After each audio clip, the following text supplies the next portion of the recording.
Let's go, boys. It is basketball season. Welcome back to the preeminent basketball podcast. We talk nothing but hoops here. That's all we care about. There are no other sports. This is a basketball podcast, and that is what we are here to do today. So thank you for tuning in.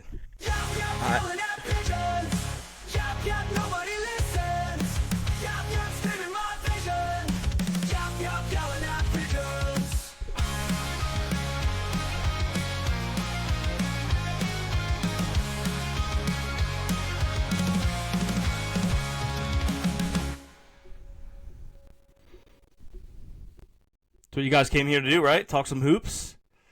That's what's in the news cycle, right? Was my plan was to talk basketball at the start. Just pretend football didn't happen, doesn't exist. No reason to talk about it. Nothing crazy happened. Nothing sad. Yeah, I had NBA scores pulled up. I was ready to jump right into that. Jimmy Butler, RIP to his ACL. But no, Tanner this week, fortunately. No, I said no right before that. I meant no as in no basketball, comma, Tanner this week. Fortunately, Tanner is here. So welcome back, we don't really have an intro to this one. Yes. No. Glad to be back. It's been a while. I think the last time was when the Jets traded Sauce and Quinn Williams. Well, not much else happened in my life after that in the football season, to be fair. So, or Sauce Gardner's. Yeah. Or Sauce's. So, the Jets finished with a better record than Sauce Gardner this year. Yeah, so. Here as we sit, that trade pretty much couldn't have gone better as far as 100%. The draft pick. 100%. I think they won one more game after that. I think was he 1-8 with both teams? Yeah, they won like that. They won the next one. Yeah, missed the playoffs with pick 16. Unfortunately, Daniel Jones, obviously out with an injury, Achilles injury. But looking at next season, have their first round pick again. I think they're the third best team in their division. So we might be absolute bandits on that trade. Yeah. Yeah. Oh, the Colts, third best team in their division. Yeah. I thought you were saying the Jets. I was like, they might be second. I mean, we got two teams that don't even have. Actually, we have one team that doesn't even have a coach. One just hired one. So who knows? Yeah. Wait, did the Dolphins really? Yeah, I sent it in the group chat yesterday. Jeff Hafley. Yeah, that guy. Oh, I missed that. I totally missed that. Because I said we officially don't have to worry about. Because you were saying you were glad McDermott's out of the division, and I was saying I was nervous he was going to go to Miami and be on a revenge tour. Yeah, when you said that, Tanner, could you scoot over? Yeah. I think it's your left. I don't know how this thing mirrors. There you go. Yeah. Here? Yeah, that was better. No, that was better. Yeah. Cool. Okay. Sorry about that. My bookshelf's pretty cool. I wanted you guys to see it. I mean, I love it, but you were like, your face was cut off. No worries. So, yeah. Oh, man, where do we even start? I feel like we all could just... I mean, Tanner we could all didn't really have a heartbreak. I'm kind of jealous of Tanner right now in the sense that he's settled into the offseason already, and I don't mean that in a rude way. I'm still in the part where I'm like, football's not over, but it is. Like, it hasn't really hit me yet. You know what I mean? And I don't like it. When your Super Bowl comes in late April every year, it's honestly quite fun. You just build your whole football fandom off of what ifs, and it's nice, and then the season ends usually week 5, 6, if we're lucky 7. And then, we move on. Yeah, thank you, Bill. Appreciate it. I was actually talking about this with Jimmy the other day because he was showing me a post from one random Bills fan. I will specify that it was one random Bills fan that was like, we should just trade Josh, trade anyone else that's valuable, and just start over. This is a disaster. And I was like, I think some Bills fans that have been Bills fans their whole life are like still have a little bit of Stockholm syndrome from when we were really bad. And like something subconscious wants to go back to the comfort of optimism and like low expectations. So there is something to be said for that sometimes. Like, not that the rest of us want to go back to that.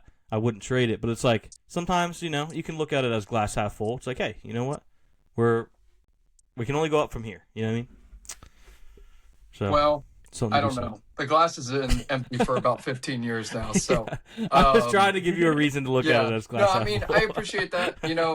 This is the first off season I was telling a friend that I'm not excited for. I'm like, this is not like next year is going to be worse than this year. And for the past 15 years, I'm like, hey, maybe we're turning a corner. So maybe that's a good sign for the Jets that I have absolutely no confidence in them. But it kind of the highest. What's the highest on a scale of 1 to 10 you'll get excited? Like you're gonna let yourself. Yeah, like going into the season, like what's? I feel like everybody, even like if your team isn't that good, like before week 1, everybody has a chance. And everybody is like, I can at least get to like an 8 of excitement for the season. But no, it's not. My level of excitement probably would get to like. The max it would probably get to is if we trade for an established quarterback, that would get me to like a 7 or an 8. Yeah. Nice. Okay. I would say probably average is going to be around 4. Where would the excitement level when you guys trade for Kyler Murray? Where would that be at? That would be at the number 4 level. Maybe 4, lower actually, because I think Kyler Murray each feet tall he is. Yeah, I think that would probably be worst case scenario for me, because I think if we end up winning 6 or 7 games next year, that would be worse for the rebuild, because we really need we need an established quarterback next year, whether it's a Joe Burrow or a top 5 draft pick. So it's like Kyler Murray would take us out, I think, of both of those, and that would set us back again. So fair. Yeah, I think for me, like with Tomlin leaving, they talked about it last week. Like I am hopeful in like a different sense of the term of like we probably not probably, but like we have a chance to have a higher draft pick after next season, depending on who the coach is and what direction the organization goes. Because the roster, I don't think if they try to run Mason Rudolph out there for 17 games, it's not going to be good. But next year's quarterback class is good. You don't think McCarthy comes and then Rodgers stays? I don't want McCarthy, man. I feel like it would be the opposite. Don't they hate each other? One of the Jets beat writers said he asked Rodgers last year if he left the Jets where he would go, and one of the things that he'd mentioned was wherever McCarthy takes a job, he would be interested in that. So interesting. I don't know. I hope they don't hire McCarthy just to keep Rodgers for one more year. That would be a disaster. I don't think there's even no if way, it worked. Like that's just a bad idea. There's no way that would be the case. They would hire McCarthy with the thought that he would be there long term. I mean, we're talking about a organization that's had 3 coaches in 60 years. He's also 65, so it feels out of the normal for that to happen. I mean, Tomlin was in his 30s when they hired him. The oldest one, like Cowher, was 49. Yeah. So, like, even like I saw when the news broke about Sean McDermott, I was like, man, that would be awesome. But he's still 2 years older than Cowher. Was when he got hired. So it's like, is that something they would do, or do they go right now? The guy, defensive coordinator from the Rams, I'm blanking on his name, is the favorite. Shula is the favorite to take the job or to get the job, and then behind him is Flores. And I'd fine with either one of those guys, but I think if you got Shula, that would be a great hire. You would also get probably, most likely, their passing game coordinator, the house guy. I don't know how to pronounce his name. Probably as your offensive coordinator. From the McVay tree. Yeah. So, that would be nice. Which that stuff is so crazy. We're way off track, but just like the trees now in the NFL are quite literally like. I mean, they were talking about it with the Ben Johnson tree stuff. Would be awesome. Yeah, and like half the league hates Ben Johnson because they're all connected to Sean McVay and they're all friends, and it's like Kyle Shanahan, and then Ben Johnson's from the Dan Campbell tree. It's just like it's crazy how over the past 5 to 10 years the trees are like 2 trees now, and it's I mean McVay, he's like a big old branch on the Shanahan tree, is he not? He is, yeah. Yeah, I think he's all the Shanahan branch. And then he's got all his little twigs. It's crazy. Yeah. comes Crazy. from. We need an Ancestry.com of NFL coaches. Dude, that honestly. We should. Dude, We should. we should do graphic. that. That's actually a great idea. That would be really It goes nice. back pretty far because even you look at like even Shanahan tree like that technically goes back to not even Kyle, Mike. No. You know what I mean? The Shanahan tree Yeah. is his father. It's Mike. Yeah. They were They all coached for Washington. Yeah. Yep. They all go for Washington. So crazy. Yep. I mean that's what a time that was too. I remember reading an article about that when they were all like 24, 25. Mike McDaniel was like on cocaine and drinking heavily, and they like it's McVay, Shanahan, McDaniel, Saleh, like all these guys in their mid-20s just on testosterone going like that's so crazy. I really want. Are you familiar with the HBO hit show that they canceled for no reason, Winning Time, Story of the Showtime Lakers? Oh, great. Familiar with this? Great show. I really want that, but about that era Commanders. Yeah. It would be such a good show. I would love it. Like an exaggerated, because that's what that show was like. It was an exaggerated, based on a true story of those Lakers. Yeah. Like it doesn't have to be a good team to do a show like that, because the stories that come out of there are just crazy. Insane. Yeah. It'd be a very, very fun show. Probably a very dark show, but it would be entertaining. Yeah, so I guess at some point I have to talk about the Bills. I was kind of avoiding it, but this was the first time I can confidently say in a playoff game in the Josh Allen era that he was the difference in us winning and losing. Now, granted, I will say there are plenty of QBs who maybe going against that Denver defense, we wouldn't have been in that game anyway. But his mistakes did cost us, and that sucks. But he's been the reason we won a lot of playoff games. He's been the reason we've been in a lot of games that we shouldn't have been. So eventually the pendulum had to swing to where he was going to be the reason we lost. And it's kind of crazy to me that we fired Sean McDermott. I personally wouldn't have. I respect the move because I think it's one that I didn't think Terry Pegula was. I thought he was too nice. No, he'll figure it out. He's fine. He's got it. Give him time. I respect him being like, hey, it's been 9 years. Something's got to change. I don't care how we lost. We keep losing and you're in charge. Something's got to change. I do respect that. Kind of wish it was a year earlier because maybe we could have tried for Ben Johnson, although he probably goes to Chicago anyway. But who knows? But yeah, I mean, it's just it was a sad game. I thought the officiating was kind of frustrating. I don't know that it was necessarily wrong by the book. It was just I hate when they're inconsistent. Like they're letting the guys play all game, and then you get to the final drive in overtime, and it's like every little bit of contact is a penalty. So that's kind of frustrating, especially because by the book you can't look at that play and be like, oh, that's not PI. But it's like if you look at the plays earlier in the game, you know what I mean. I hate that refs do that. Just call it consistent. It's fine. Yeah, I think the first one was a little ticky tack. I mean, the Trey White one was a pure tackle. The first one was super ticky tack. But to be fair, Joey Bosa had a roughing the passer on that play anyway. Yeah, true. The one with Trey White was a little worse, but there still I felt like was just as bad earlier in the game, not called. Yeah. So it's just it's tough anytime that like by the book it still is PI, so you can't really argue too much. It's just the consistency that bothers me because we had Brandon Cooks in the end zone for a go-ahead touchdown on a drive. We ended up settling for a field goal, and I mean he was just Riley Moss was all over him, holding his left arm, and he just no call. So that sucked. But like I said, ultimately the play that stays in my head is right before halftime. Josh Allen had the worst play of his career, like just not even close. He's never had a play even close to that bad or that stupid. He never will. I challenge him to top it. That's how confident I am that he can't. I come back to this clip. I'm challenging him to top a play more stupid than that. It can't be done. I just don't understand why are you not. I can even understand scrambling. Like it's weird that we were even running a play, 16 seconds left at your own 20.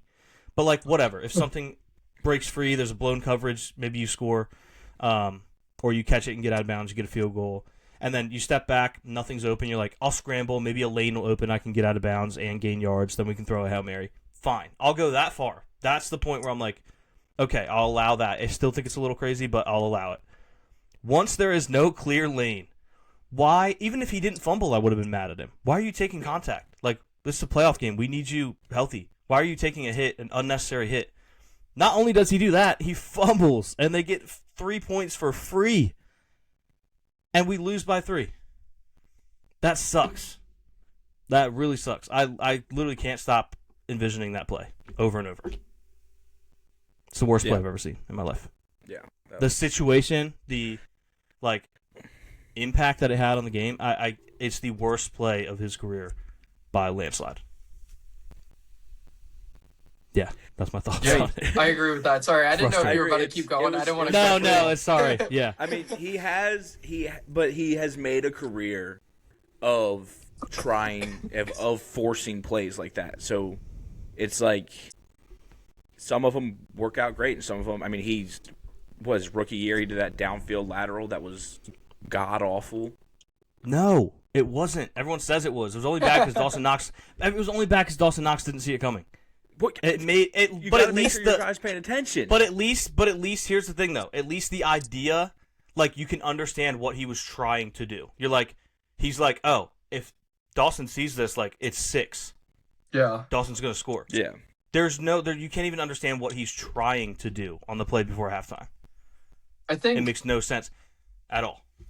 I think that it's a culmination of what the NFL has been leading towards, and it encompasses the whole playoffs. But the NFL now is such an offensive game. It's also, for the past 10 or 15 years, the quarterback position has become far and away the most important position on the field. And you see it in this playoffs, like Caleb Williams is a great example. You know, that it all comes down to the quarterback.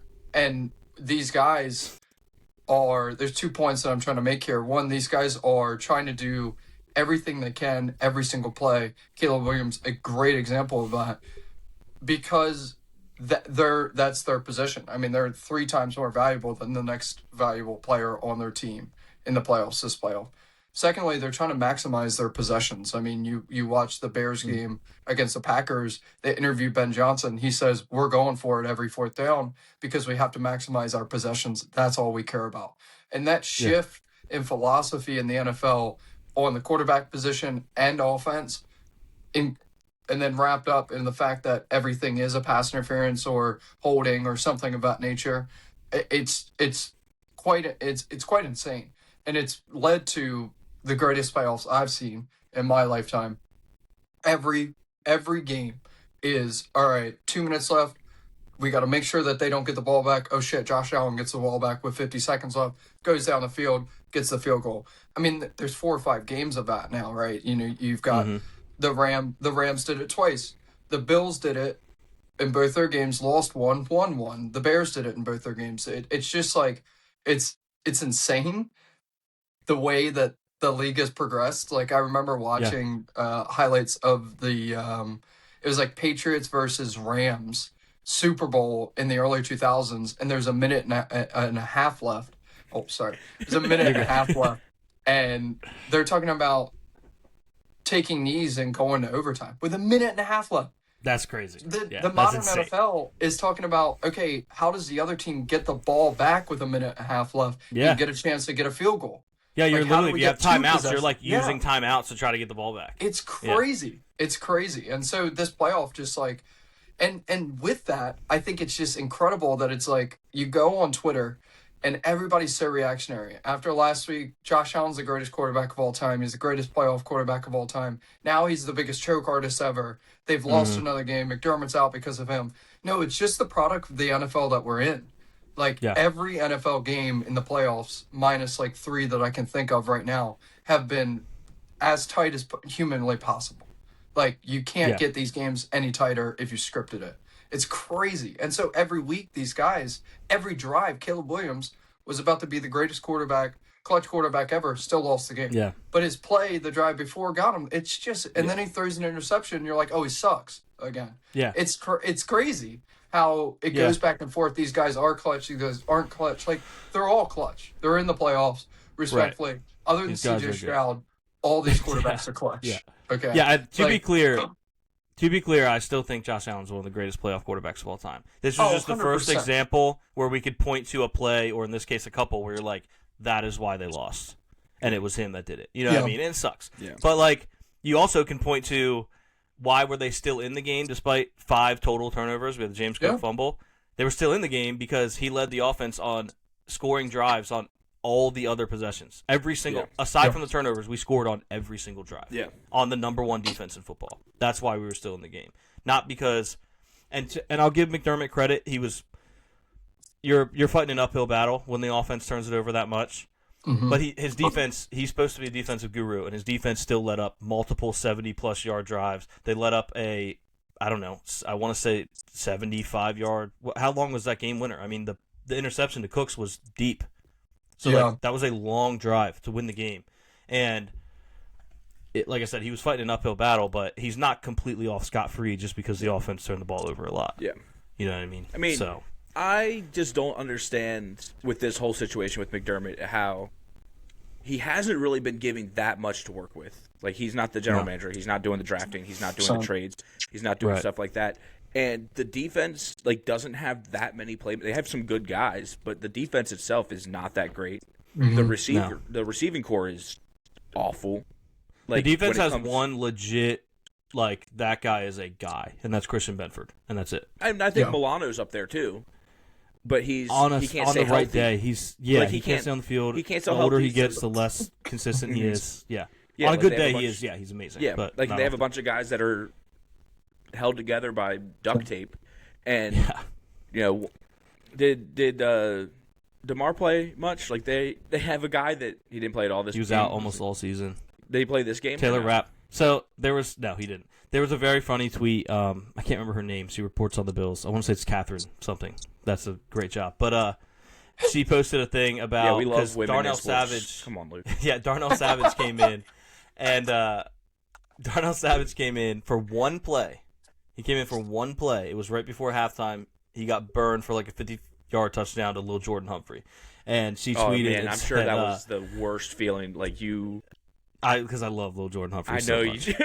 Yeah, I do. You probably had like a 50-1 anytime touchdown stat. No, the real scare was he almost had the first touchdown, and I was like, this would be the first Broncos game I didn't bet Lil Jordan first touchdown. I wasn't even thinking because the Bills are playing, and like normally if I'm planning on watching a Broncos game, I'm gonna have Lil Jordan first touchdown. And he dropped it, though, so thankfully. But anyway, Darnell Savage came in. He literally played one play all night. He got burned for a 50-yard touchdown. And her tweet was very funny because it said, Darnell Savage, who was in for the game for Cam Lewis, who was in for the game for Jordan Poyer, who was in for the game for DeMar Hamlin, who was in for the game for Taylor Rapp, was beat for a 50-yard touchdown by Lil Jordan Humphrey. Yeah. And I was like, that's sad that that's true. Yeah. To go back to my point, like it just doesn't make sense to me that the guy who put together the team, Brandon Beane, was the one that made it out there and got a promotion. I was going to say, I was curious if you guys realized he got promoted, too. I was going to ask if you were ready for that. Football he operations got promoted. Or something. Like, it just doesn't make sense that Sean McDermott, who has been doing, like, since Diggs has been gone, like, he hasn't had, like, Josh Allen hasn't had receivers as targets, like, that aren't, like, either old guys or no names. I mean, I'd argue that Dawson Knox, when I watch a Bills game, this is just from my perspective, Dawson Knox is still the guy to me that I'm like, that's who he's probably going to go to when he needs a big play. Like, I feel like every postseason, every late in the game is Dawson Knox. And Dawson Knox is your tight end, too. And it's like, Brandon Beane. Because Kincaid's another one where Beane drafted Kincaid, and to his credit, when he's healthy, he's been great. He actually had the highest QB rating when targeted in the whole league this year. Yeah. He's hurt all the time. He's hurt. He's always hurt. Like, what's going on? Like, do you guys have a substation next to maybe? It's true. Is the new stadium a substation there? Like, I just like that. Just is no. We're actually built on an Indian burial ground, so it's even worse. Okay, that makes sense. Like quite literally. Yeah. That's my uncle. I think it was my uncle who had mentioned like when they were building the stadium, it was brought up like, hey, like what do we do about these like tombstones and stuff? And they like check the dates on them. They're like, so old, dude. No one's gonna come and say anything. Just bulldoze them. Who cares? That's crazy. Yeah, that's crazy. So that's crazy. Hopefully, across the street is not. Yeah. I think just to go off your point, Caleb, I think it's insane. Like you look at Josh Allen's team, you look at the Bills. and compared to all the other teams that are in this realm of Super Bowl contenders, it's the worst roster out of all of them, right? You've got the Patriots just rebuilt their whole roster in one off season. It's one of the better rosters in football. The Texans have an incredible defense. If CJ Stroud doesn't turn the ball over, he doesn't even have to score a touchdown. They might be playing for a Super Bowl or winning a Super Bowl, right? You've got the Seahawks, incredible. Even teams that have missed the playoffs, like obviously the Bengals' defense is terrible, but their offense is incredible. You've got the Ravens. They've got a great talent around Lamar. So it's just kind of like, I think McDermott goes because none of those quarterbacks were in the postseason. Like for me, I felt like the Bills, just based off of experience, were by far the most favored to me to come out of the AFC. Not betting favorite, but they should have been, because there is no Lamar, there is no Patrick, there is no Joe Burrow. It's Trevor Lawrence, never been in the playoffs. Drake May, never been in the playoffs. It's Justin Herbert, never won in the playoffs. It's CJ Stroud, a million turnovers in the playoffs. So it's like, when it comes down to it, like, yeah, I think in that specific game, yes, you could put it on Josh, but they're in the game because of Josh. The roster's awful. He's throwing the ball to Khalil Shakir, who, don't get me wrong, great wide receiver. Like, he's not Stephon Diggs. He's not Jamar Chase. He's not. He's not a number one. He is a very good, reliable, fun player to have on your team, but he's not the guy at receiver. Like, you're not lining him up against. He's a slot receiver at Yeah, you're not lining him up against like a Pat Surtain and being like he's going to beat their best. What do you have? Like, it's not happening. 10 receptions for like 75 yards or something like that right there. His average up the target, it's like 4 yards. It's like, I will say he almost had. Sorry, I didn't mean to interrupt.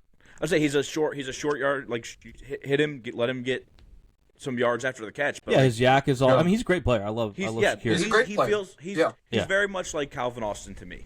Like, I love Calvin Austin, but Calvin Austin in no world is a wide receiver one. Yeah, but and I don't mean any disrespect to Calvin Austin. I would say name brand Calvin Austin. Yeah. Well, to be fair, the Steelers are playing Calvin Austin as an outside receiver, and Aaron Rodgers. That's true. Maybe if they use him differently. I don't think we're using Calvin Austin in the correct way. That is very fair. That is a throwback. We don't have to talk about it, but when they were throwing go balls to him on the outside, I was like, bro, what are... And then he Rodgers is very fast. I'm like, he is very fast.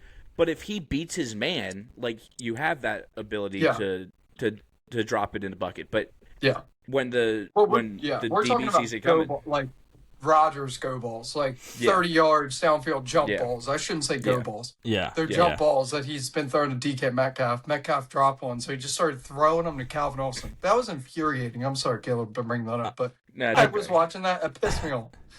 I do want to say, by the way, to one thing you said, Tanner, and I didn't disagree with the sentiment, but as far as there's a narrative even entering this postseason that was like, no excuses for the Bills now. No Mahomes, no Burrow, no Jackson. And I never really, I don't know what the word I'm looking for here, but it's like I didn't really like that narrative because, one, the Bills are 2-0 against Lamar in the postseason, so it's not like he's been an obstacle. Even though he is a great player, the Ravens are a great team. They're 2-0 against him. There's no history there of him being a problem. Two, the Chiefs were bad this year. I would have rather played this year's Chiefs than Denver. They were a bad team. And then the Bengals haven't been in the postseason since 2022. So, you know what I mean? Like, I felt like people were trying to act like this was just this easy route. And it's like, Jacksonville was a good football team. We went in there and beat them. Yeah, 100%. Denver was a great football team this year. And, you know, it would have been nice if we beat them. We lost to them. But, like, a lot of people were painting this picture. I went to Crumble Cookie on Saturday all the way in Salisbury because I wanted to kill time. I was just standing around tapping my foot, and I'm like, you know what? I'll go get some cookies for the game. So I go all the way out to Crumble. I walk in there and wear my Deion Dawkins jersey, and this guy's like, you guys better win one this year. And I was like, oh, man, I hope so. He's like, yeah, because there's no excuses now. You got an easy path. No Mahomes, Jackson, or Burrow. And I was like, that's not true. I understand pointing out that they're not there. That's obviously relevant. But the people, and not that Tanner said this, but like the people that take that and then add on to it by saying, oh, it's so easy, like they should just obviously win it. And that's also saying that it's a quarterback, like winning is not a quarterback stat. Like it takes a good quarterback to win games, but saying that like you have to have a team. This isn't Yeah, the they're the NBA most where you important can, piece, but they can't this do it isn't themselves. the NBA where LeBron James can take the Cleveland Cavaliers to the finals. This is you need a defense, you need special teams, like you need a well-rounded team, and I mean that was essentially what the Texans proved this year is like you can have one side of the ball very good, but if you're not even decent on offense, like you can't do it. Yep. Yeah, no, that was not the sentiment I was going for. But no, I didn't necessarily get that from you, but I had to just when anyone mentions those three, like they weren't in it, it just like lately has when struck you go a nerve, back to, but they weren't in it because they were bad this year. Yeah, you know I mean, 100%. I mean, I think Mahomes, just what he's done to you guys before. I mean, the Ravens probably beat you guys last year if Mark Andrews catches the football, but if my aunt had a dick, she'd be, but when it comes they would have tied the game with 1:50 left and gave the ball to the MVP at home.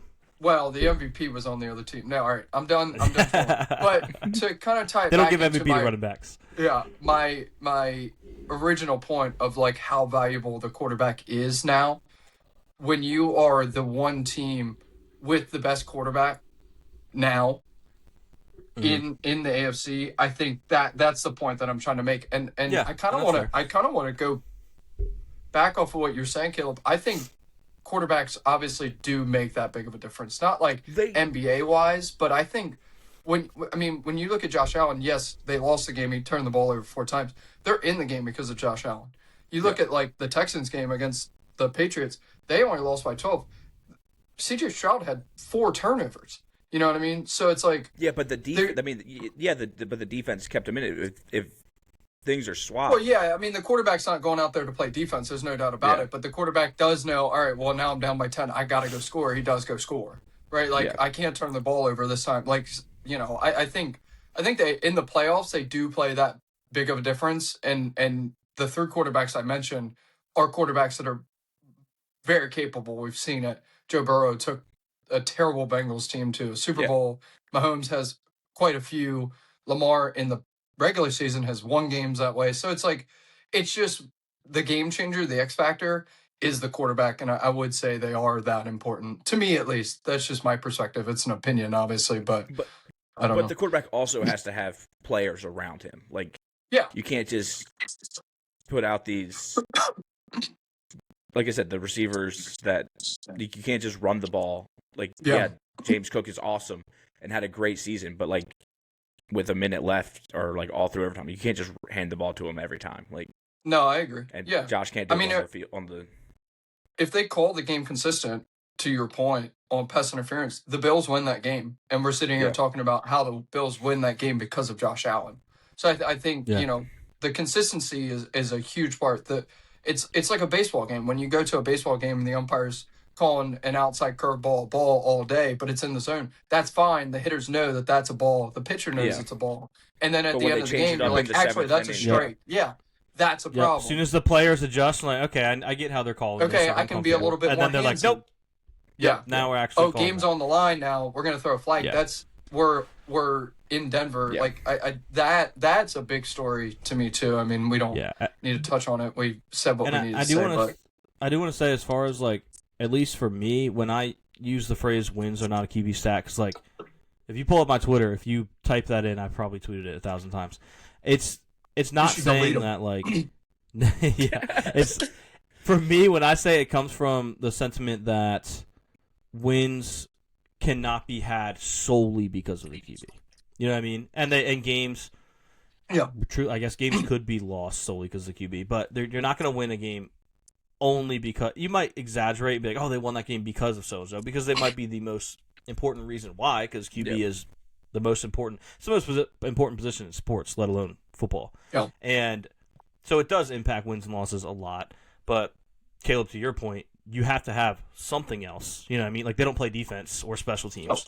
So you have to have something. So when I say wins are not QB stat, it's more so saying you can't really say a loss is just on the QB regardless of how they played. Like a few weeks ago when Ryan Clark was like, before the Jags game, he's like, if the Bills lose this game, it is solely on Josh Allen. I don't care how he performs. Like, that's the dumbest tweet I've ever heard in my life. Yeah. I was like, so if Josh Allen threw hypothetically 20 touchdowns and 4,000 yards in one game and lost because the defense allowed 40 touchdowns, it would be his fault.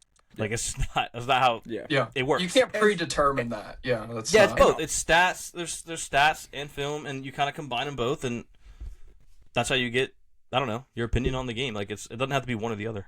Yeah, and then also like saying that Lamar, Mahomes, and Joe Burrow are the only good quarterbacks in the league is absurd.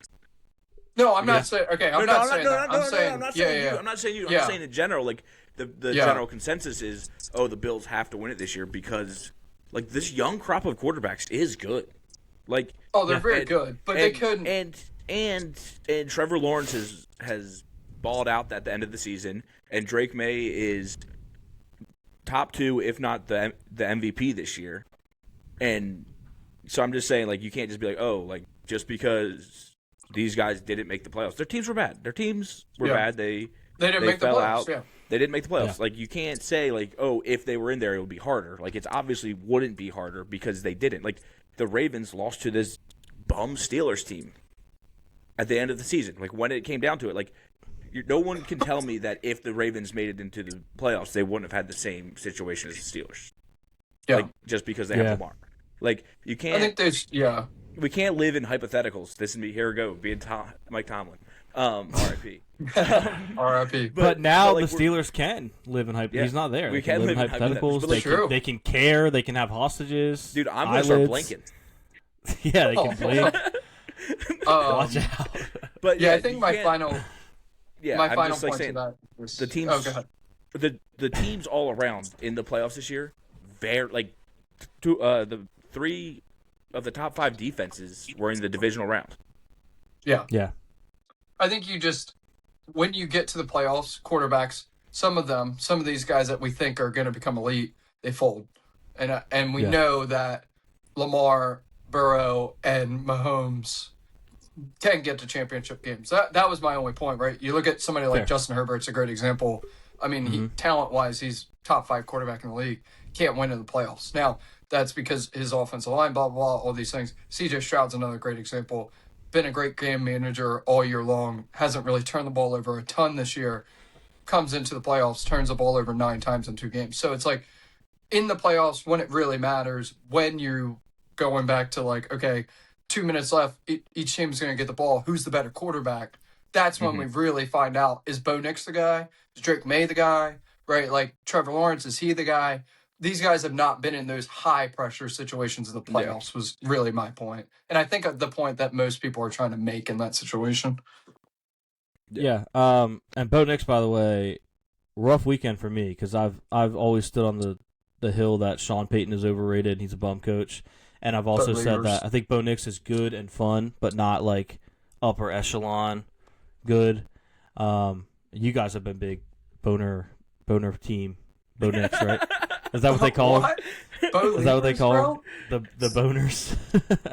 But no, you guys have been big Bo Nix guys, and I've been coming on here and saying, hey, he's not more than just a fun about coming on QB. Here talking about boners, Luke. Yeah, dude. All right, let's move on to a different game. But no, like I have to hold on. I have to take some accountability here. Like I was the one that said he's just fun and he's a half not an upper echelon guy. Yeah, I was saying half chub. You guys were in the boner club, and he beat us. So I just have to admit that him and Sean Payton, who I think Sean Payton is the most overrated coach of all time, beat my team, and I just have to point that out. So you can't say Luke was running from it. Next, Luke was deleting tweets. Some would say. No all right, here. I want to move on to the Patriots because this one's gonna tear me up. They're talking about easiness of going to a Super Bowl. Yeah. How about the Patriots? Yeah. How about playing 3 teams with a winning record in the regular season, getting the number 1 seed? You play the Chargers that don't have an offensive line. You play the Texans with a terrible quarterback and no Nico Collins. Now you get to play. They were the 2 seed. Oh yeah, they were. Sorry, 2 seed. My bad. And then I would say they lucked out being the 2 seed, by the way. Yeah. I agree, because they would have lost to the Bills. Then they go to Denver, no Bo Nix. Guy breaks his ankle on the second to last play of the game. I mean, these guys are about to cakewalk to a Super Bowl. Yeah. You want to talk about easy? That's easy. I've been seeing a lot of stuff of like, oh, they've played the teams that they're playing, like the Texans, one of the better defenses, the Broncos, the best defense. Like these are tough teams. Like these are tough defenses they play. The offenses are bad when it comes to like the Chargers. Like haven't been good. Like the second half of the season, not good on offense, and the most inconsistent team all around. So you can't even like try to put them in a box of like, oh, that's a tough team because you always know what you're going to get. That's who I wanted the Steelers to play. Like I wanted them to somehow win a couple games and get the 5 seed, and I think we had a much better chance against them. And then you get the Texans, who, like, their defense is good, yes, but if their defense isn't forcing turnovers and scoring touchdowns off of them, C.J. Stroud is shook the entire time. Yeah. Like he can't, like, he's the definition of seeing ghosts. Yeah. Yeah. Like he gets pissed off on the sideline. He can't change his face. Like his face is, you can genuinely see that he does not want to be there. And then the other players don't want to be there. Like they don't want to play for him. Yeah. I mean, you force 4 turnovers and only get 28 points out of it. Like the Texans were creating the turnovers. They forced 2 fumbles in the first half and only get 6 points off of it, 10 points off of it. It's like Drake May, by the way, 2 career playoff games, has 6 fumbles and 2 picks. In 8 quarters of playoff football. Yeah. Now he's been lucky enough not to lose all those fumbles. I think he's lost a couple of them, but that's just luck of the bats. Like that has nothing to do with him. And it's the team that you're playing. When you're playing a Texans team that's creating the turnovers and then turning the ball over immediately, like literally the next play, you're playing a Chargers team that is literally starting their 50th combination at offensive line. That's that a crazy year. number. Like, those are the teams that you're playing. 6 fumbles and 2 picks. Is Santa frozen for you too? Yeah. Okay. Am I frozen? Okay. You froze for a second there, and I was trying to like kind of chime in case you froze for the entire like broadcast, or am I not. better now? So I didn't Do I want need to to move? talk over you, but I also didn't want it to be dead space. You're back. You were back when you said, "Am I frozen?" And now you're a little choppy. But no. You're kind of back. On. Say something. Let me go. Oh, I heard some murmurs. But yeah, what a easy path for New England. That just sucks. Like you hate to see. Oh, what are you gonna say? Go ahead. Yeah, go ahead and you're gonna say let me go. I think it was gonna say something about probably resetting or something. Yeah. So we'll just carry on for now. But you just hate to see. It's like the worst franchise you can possibly think of, as far as like you hate them and they're the worst. Yeah. And they just go through a rebuild for a couple years, and now they get a silver platter, gift trip to the Super Bowl. They won. I like to rip, football cards here and there, and there's always these cards in there where you can enter to win a trip to the Super Bowl. That's what they did. Yeah. They won the Kid Reporter card. They were the fan of the year. Yeah, it's always just like a fan of the year, and it's like team of the year. Yeah, like they it's crazy because, like I said, like they have just not lucked in because they did get the 2 seed, and they did have teams have to come to them, but like the path, like it just doesn't. I think like even if the Steelers would have won that game, like it would have been not probably that close. I think if they, assuming they beat Jarrett Stidham, which maybe Stiddy's got something. I mean, I remember him playing a few games for the Raiders and playing well. So who knows? And it'll be a revenge game for him because he was drafted by New England. Yeah. But if they win that game and they play, let's say, Seattle, I think Seattle they're going to be ready. Smoke them. Seattle is so good. Like I think Seattle would blow the brakes off. They've been one of my the Rams. favorites. I think New England would have a chance. Yeah, the but Rams the Rams are good, have but they will kind of like let you back in the game too. But like we saw twice this year, they would play with their food with like Carolina. You know what I mean? They lost the one time. I think Seattle would. That's all. I think Seattle would smoke them. Yeah, but I think there's not right now in the NFL. I don't think there's a more complete team than the Seattle Seahawks. Like even going into the playoffs, like I think they were the most complete from top to bottom. They have They have a run game. They have. Oh, I mean, Sam Darnold's been great this year, and their defense just overall, and with Rashid Shaheed being able to return kicks the way he can and flip the game completely. There is one concern though, if you do get a New England and Seattle matchup, which again I think Seattle. Tanner wasn't here when we were talking about. I think Seattle would smoke them. What if Sam Darnold starts seeing ghosts again? Because wasn't that against New England? That was against New England. Tanner's sideways. Tanner's sideways, but as long as he's here. I'm trying to get this figured out. The technical difficulties are killing me right now. But on the flip side, though, Caleb, Pigeons production if there weren't. Yeah, how poetic if he performs an exorcism on the ghost in the Super Bowl and beats the very team he saw the ghost against. Yeah, and becomes Super Bowl champion. That's what I'm rooting for at this point. Seattle. Like I would. Oh, I would love that. I think I am on the side of wanting either them or the Rams. Like whoever comes out of the NFC, like that is who I will be taking. I mean, Denver with Stidham would be a cool story. It would be awesome. Like if it can't be New England. I think I'm just assuming that the Patriots win. Yeah, I can't live with New England doing it again. I can't do it. It can't be New England. Tanner's back, fortunately. Yeah, I'm back. Hey, just a quick question. Is this going to mess up the podcast because I'm on two separate parts of it? No, you'll be fine. I think it'll be okay. Okay. Early on when we first started, we used to run into problems with that, but we upgraded our... Really, since I got my new laptop, fingers crossed, we haven't had a problem with that. All right, sweet. My rant about the Patriots just sent my phone over the edge. Yeah. So. Interesting that you start talking about the Pats negatively and your technology stops working. Yeah. How convenient. Weird. How convenient. Robert Kraft on the sticks again. Do you have any thoughts on? I mean, we were talking about obviously how easy their path is, but I think if they play Seattle in the Super Bowl, they're going to get smoked. Thoughts? Yeah, I think honestly at this point, any team that plays Seattle in the Super Bowl gets smoked.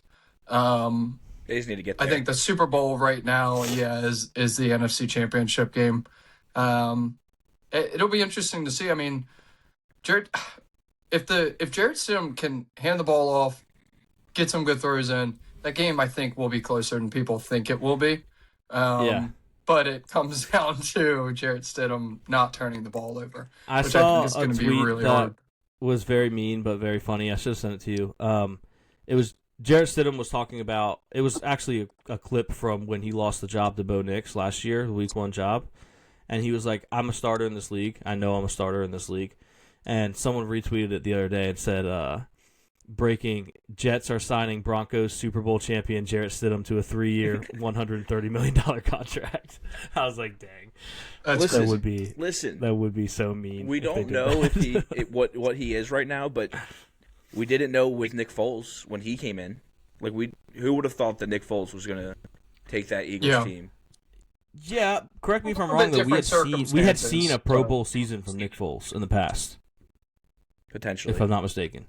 Like, that was his second stint with Philly, and the first stint didn't end well, but he kind of burst on the scene.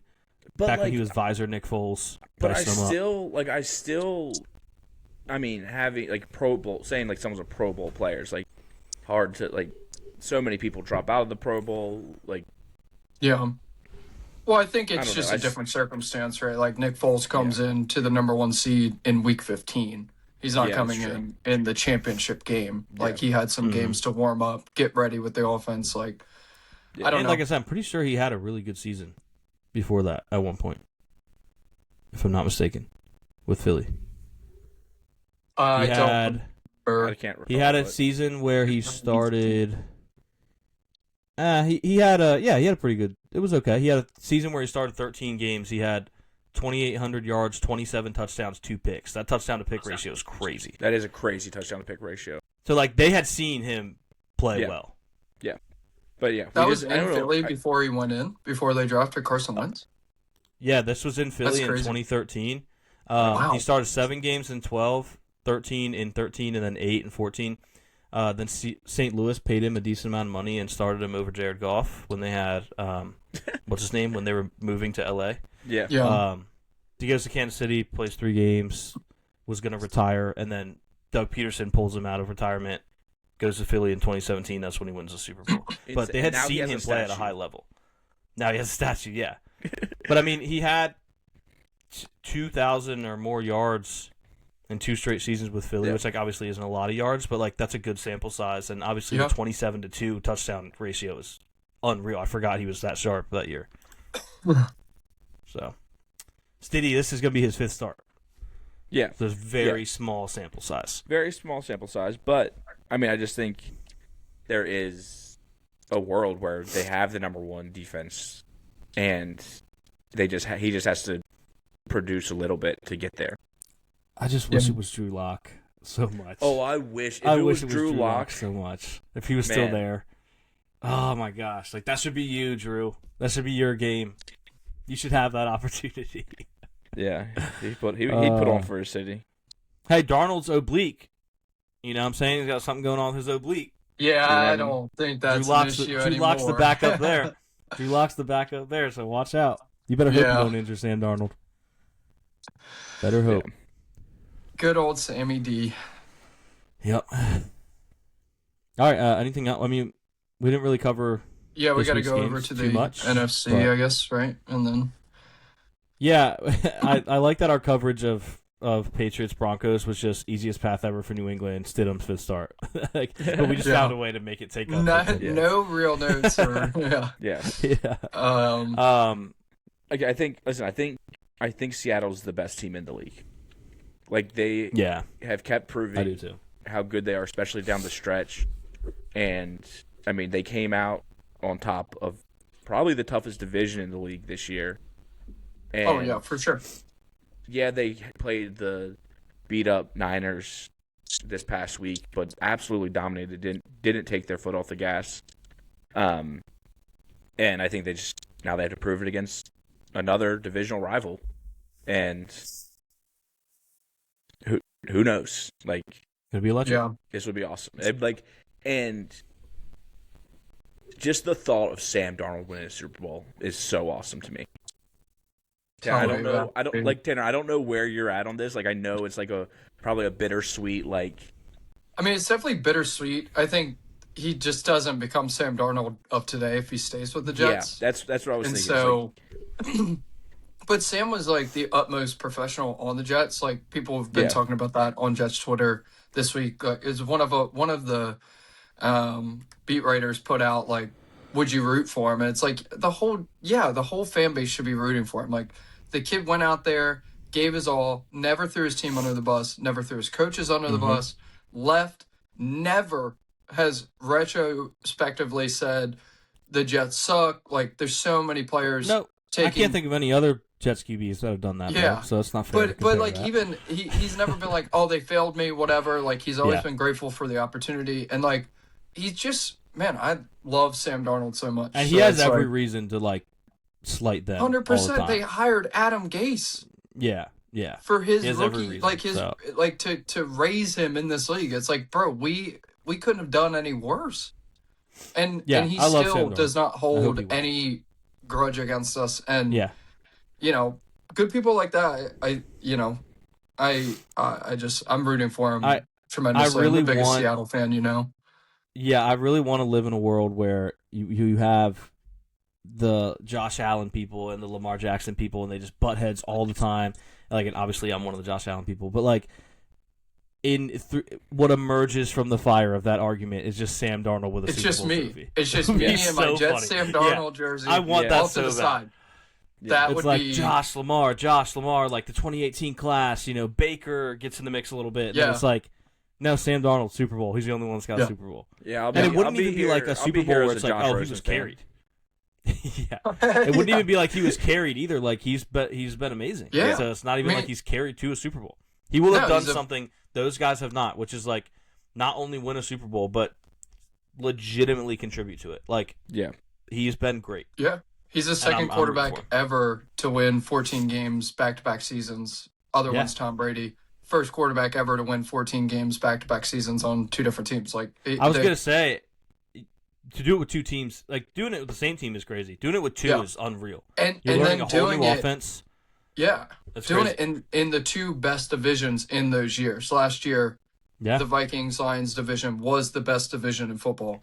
This year, 3 out of 4 of the teams are in the Final Four in the NFC for the NFC West. That's the best division in football. Like, and he's at the top of well, he didn't get to the top of the division last year, but Yeah. in that he's the quarterback in the fight both years, playing in the final game of the season to win the division to get the number 1 seed. Like, dude, what a dog Sam Darnold is, man. Yeah.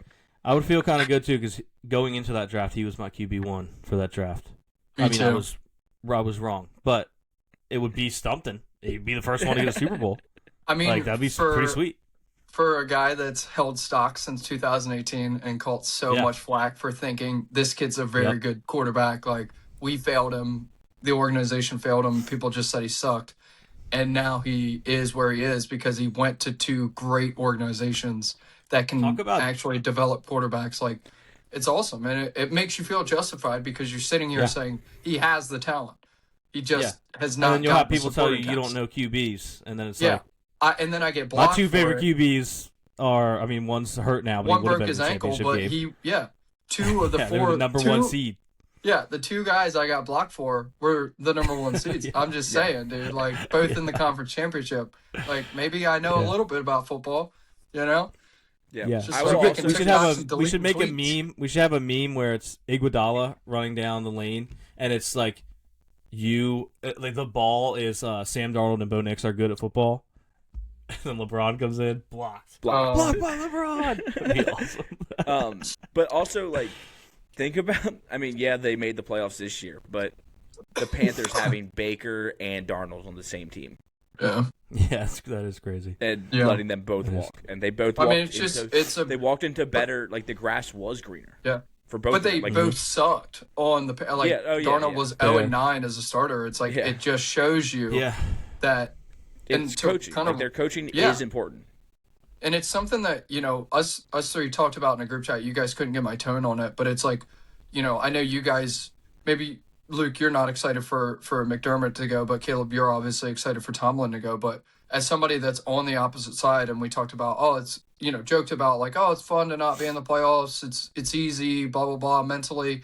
It fucking sucks, you know? And when you're stuck in that purgatory of a bad organization that literally will not get out of their way and hire the right coaches, put trust in players, like the Jets over the past 8 years, every turn where it's like, okay, where do we go from here? They take the wrong turn. We're just setting ourselves back, and we've done that, honestly, since 1969. And we've, like, it's just, it sucks. And so... Well, like, even earlier, like, trying to do the glass half full thing, like, I'm really just pointing out that there are some things that are like, hey, well, at least this or that. I still wouldn't trade. Like, I would rather be a contender every year. That's what people. The losses hurt more, for sure. But like, I would obviously make that trade. I would stay being a contender. I was arguing with a Commanders fan, and he was like, "Yeah, well, at least we're either like we're good last year, but then have been bad the rest of the times. Like, you would trade that one season for the last 19 years of my life that I've had, where the Steelers were in the dance and had hope to do something. Like, you would much." Without a doubt, like, you can lie to yourself all you want. I would do anything to not be a laughing stock. Like, I would do anything to be a good football team for 2 decades. There's been times where I'm like, right now, like, I'm in a weird position because, like, I don't know that next year I'm going to be a playoff team with 10 wins. Like, I don't know that, and that's a weird, like, place to be. Like, is there part of me that's like, oh, I would love to have a top 5 pick next year? But then I'm like, think of like having a 2 to 3 win season. Like, that's what suck. Like, and that sucks because, like, no offense, Tanner, but like, that's what you're living. No, that's what I've lived. And like, for I the just past can't. 2 years. Like, I can't imagine. I can't imagine. It's awful. It's awful. And you sit there and you're like, you know, you go through rebuilds too, and you're like, okay, in 2022, you're like, holy shit, we've got Garrett Wilson now, we've got Sauce, and we've got Brees, and we've got, you know, maybe Zach Wilson turns a corner. Now we're bringing in Aaron Rodgers, and you get all this hype, and then it crumbles, and it constantly crumbles, and you sit there and you're just like, damn, this shit sucks. And you kind of talked about it like you both did. Luke, you said glass half full. Our glass is shattered. It's been broken. We don't have any water in the glass. And you know, it's just constant purgatory, and you go into the season. Of course, you're like excited football's back, but Yeah.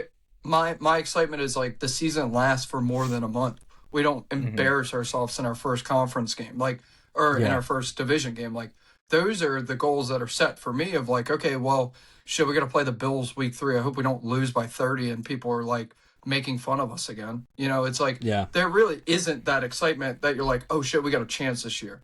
I haven't really had that excitement. I mean, I kind of had it with Aaron the first year, but once he tore his Achilles, it was gone, and I knew the next season wasn't going to be good. Meme.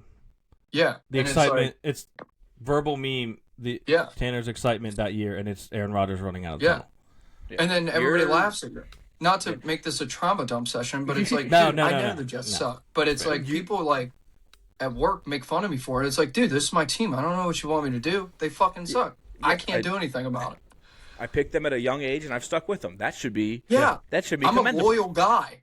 What more do you want from me? Nobody more loyal than me. The worst thing you could do is run from it and be like, you would have every reason, like, if you were one of these guys that flips ship, to just be like, no, like, I know you said, like, I'm the biggest Seattle fan. I know you don't mean that. You're just saying that you're rooting for Seattle. But, like, people that do that, there are people out there that, there's somewhere out there, there's a former Jets fan who was never really a fan, obviously, because they left. That's like, no, I'm a Seattle fan because I'm a Darnold guy. And they mean it. Like, they're like, I'm a Seattle fan now. Because they got tired of it. And in one sense, I can't blame them because it's hard. But, like, were you ever really a fan if you bailed? Like, you have to stay in it.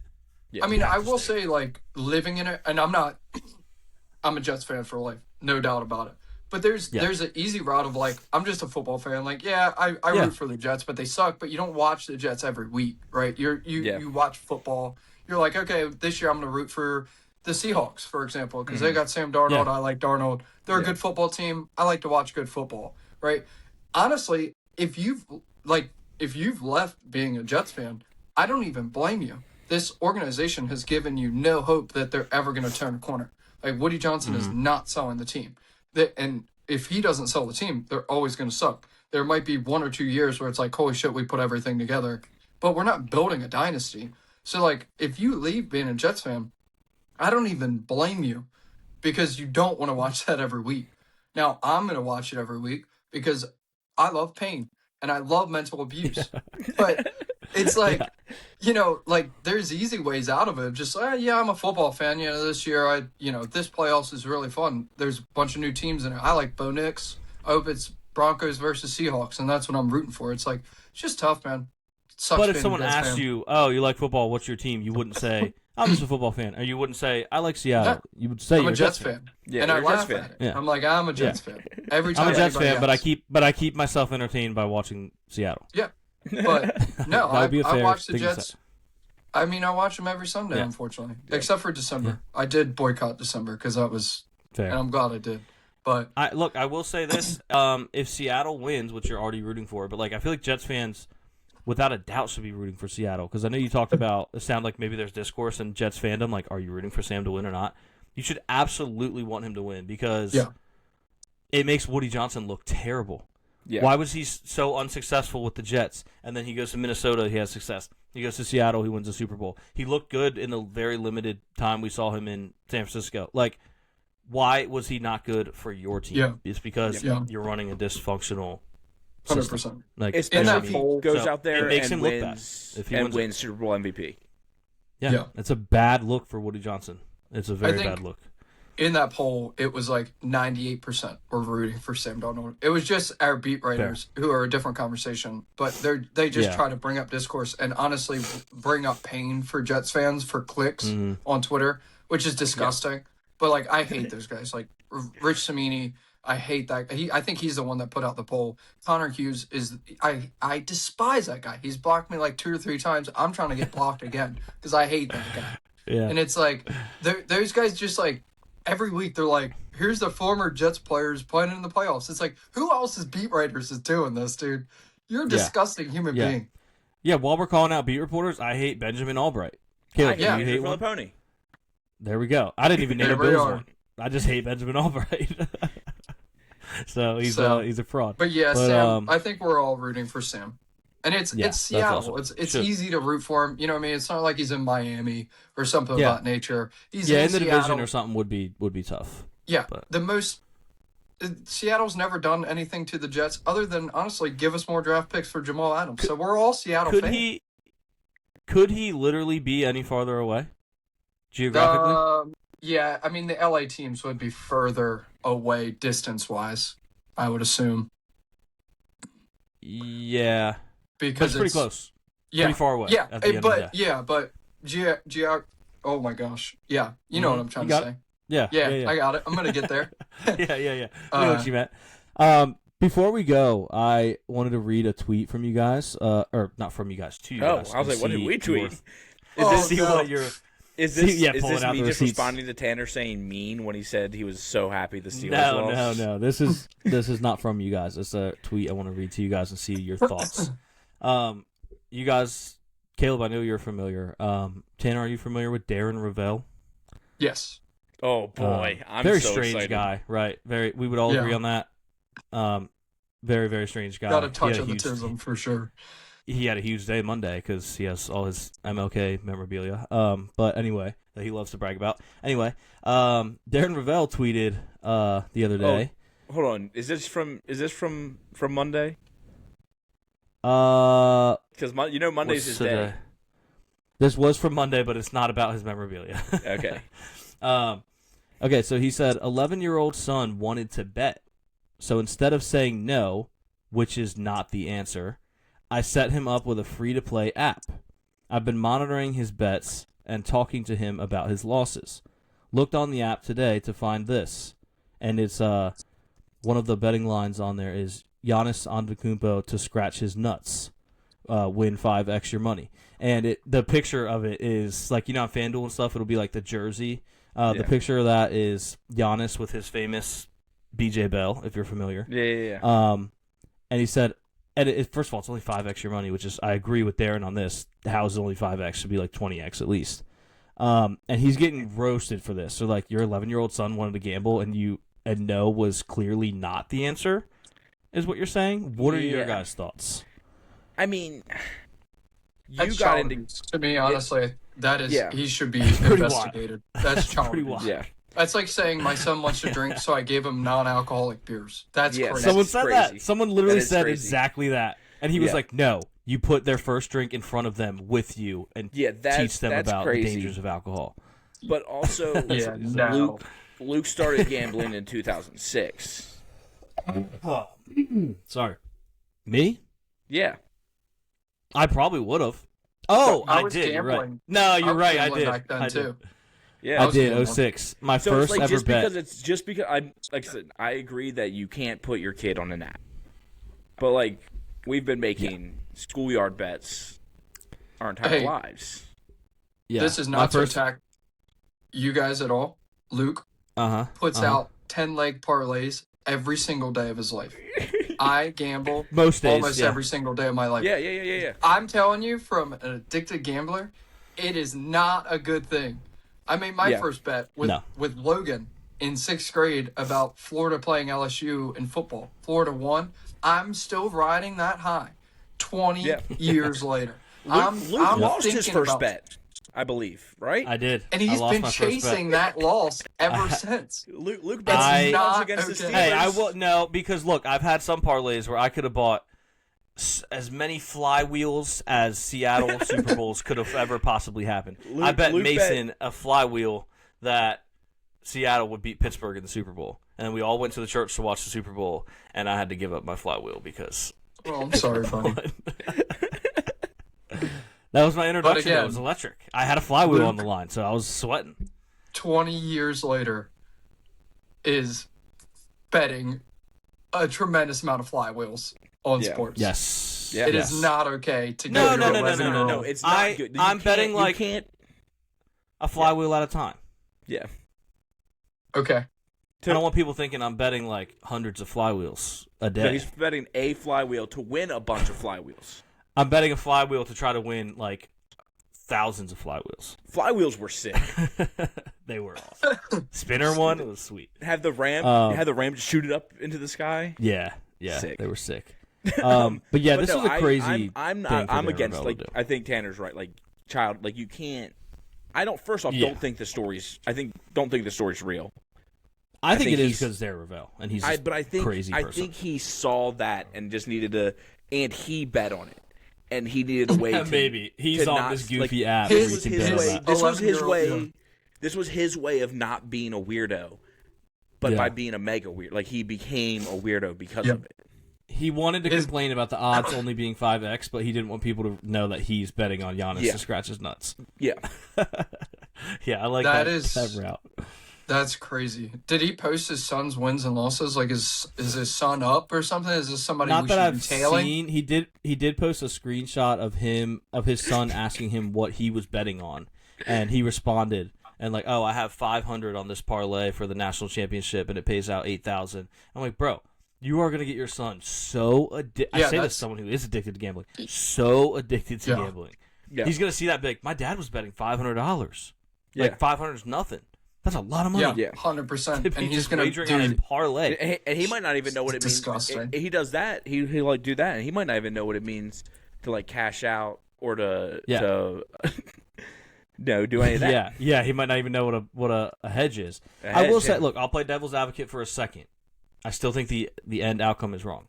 I can see a world where you would hesitate to just be like, no, because you're worried that he'll just do it behind your back with no supervision and really screw up. You know what I mean? Yeah. Which I think he went on to try to say like that was where he was coming from, and I'll give him a little bit of credit there. Yeah. But I don't know that signing him up is the approach. I would probably say, and I say that it's easy to say as someone who's not a parent, I'd probably be like, hey, no, you're too young, but you can follow my bets with me and maybe work out a deal like you get a new toy every time I hit it or something. And if you have a pick, you can recommend it to me. Maybe I'll work it in, but I'm not signing you up for an app. Yeah. Yeah. But I mean, there's also on the flip side because I don't want him where running off and doing it on his own though. And that's screwing true. things up. Yeah. But also like on the flip side, like you kind of are like, if he just loses a bunch and gets tired of it, like you. That's not how addiction works. Yeah, actually though, letting we've him all lost in, a bunch, and I don't think it stopped us. letting him in on your speak bets. for yourself. I turned $40 into $80 yesterday. Nice. Look, letting him in on your bets though, at least in my case, most of them are going to be a loss. So after about a week, he'd be like, "Yeah, gambling's stupid. You lose every time. I'm never." Yeah. So it might be a good idea. Yeah, that would probably be the best way to go about it. Yeah, I do think I would start with no, and then if I caught him trying to gamble anyway, I'd be like, "Hey, let's work something out to try to show him how to be responsible." We don't want mom to be mad at us. Okay. Yeah, how to be responsible. All right. If you guys don't have anything else, I just have one audio clip that I want to play before we go because I just thought it was really funny, and it kind of embodies where Bills fans are at right now. I got nothing else. If you don't mind. Okay, I'm gonna send it to the Pigeons account so I can pull it up. Bills fans are, it's a weird couple of days right now. All right, we don't know how to feel. It's been a long time since we've looked for a new coach. We just fired our winningest head coach of all time. It's weird. It's a weird time. Let me pull this up. So this is from the Jeremy and Joe show on WGR in Buffalo, and this is how we will send you guys off. Hey, I wish you well, Sean McDermott, because wherever you go, you will be a success, and I hope you win a Super Bowl. And to you, Brandon Beane, you better show up. You better show up because the wrong man got fired, in my opinion. You better show up. All my eyes are going to be on you. You think you got in Terry Pagula's ear? You may have, but I don't have the rest of my life. I want a Super Bowl right now. So thanks. Hey, love it. Listen. Gina bringing the energy. We're bringing Gina energy all 2026. Me handshake emoji, Gina, that the wrong man got fired. Yep, man. I just love that. I don't have the rest of my life. I want one now. It's electric. Yeah, that. Call her Brandon Beane. How many eyes does she have? She said all my eyes will be on you, and it's like, all right, all two of them. Yeah. Or four if she wears glasses. Or four. Yeah, that was true. That was good stuff. True. That was Yeah. Shout out to you. Come on the show. As someone, dude, we should get her on the show. We should. I would love Gina from Delaware if you're out there. As someone who outwardly went and listened to Ravens radio after the Steelers game, like if I heard something like that, I would have lost my mind. Like that would have been incredible. Yeah. But That's also what you're is, looking it for also when you do is something like that. It's also kind of like that report, Jacksonville reporter, which I am fine with. I know a lot of people. This is from a couple weeks ago, but like was saying about like keeping your head up to. I'm blanking on names today. Liam Cohen, yeah. Liam Cohen. Mm-hmm. Like that was that like you're gonna do good wherever you go. Like Yeah, I wish he was at Josh Allen's press conference. Yeah, he needed a hug. Yeah, yeah. So that would have been nice if she was there. Yeah, shout out Gina from Delaware. Maybe we can get her on the show live in person. Scoot over That would to be Delaware. sick. insane. Yeah, you guys. Talking Luke with sends Gina. me the link next week, and it's just you guys at a table with her sitting in between you, With and I'm just Gina. like, Yep. I don't even need to be a part of this right now. Just me. It's me, Tanner, and Gina at the blackjack table in Harrington. Oh man. All right. Well, this has been fun. If you guys have It's been nothing real else, and it's been we're fun. ready to send it off. Hey, thanks for We having don't me We don't have back, a real guys. outro either. We don't really have an outro. Thanks for Yeah, never we don't giving have up on me, boys. I'm like the Tanner, we Sam will- Darnold of You've podcasters. you've remained in the logo the whole time. And I love we, you for we that. say every bird single that time we represents record a you. sports episode that we are not here, unfortunately. Like we will never give up on you. It will always be unfortunate when Tanner is not here. Where are the fireworks? Did they take that away? Oh, I don't know. Yeah, maybe it was thumbs up. It was thumbs up, but they're not going off. I don't know. Huh. All right. That's all right. Okay. Well, that's a shame. All right. Yeah, we'll talk to you Talk to next you week. guys Peace. next week. Oh, I don't know what the schedule is for next week, by the way. I'm going to be on vacation. Me and Caleb will work that out, but you guys might get a Caleb and Tanner episode. You might get a solo episode. Don't know. But I'll be Tanner, on vacation, if so unless... you want to jump on regular episode of Pigeons too, we can talk some nonsense. Yeah, because Say that'll be just less, Caleb, dude. too. Let's So do it. You guys talk about whatever you want. You Yeah. can't... That could be a good opportunity where you could talk about 9/11. Because Dude, last time don't Tanner get was me on, started he 9/11, did his little bro. clip, and he's like, and Bush did 9/11. I don't know why I said that. So you can dive into that if you want. Let's go. All right. If the Bills hire a new coach, I'll probably record something real quick. But other than that, I won't be. Cool. So, all right. Peace. Bless. Yap, yap, yelling at pigeons. Yap, yap, no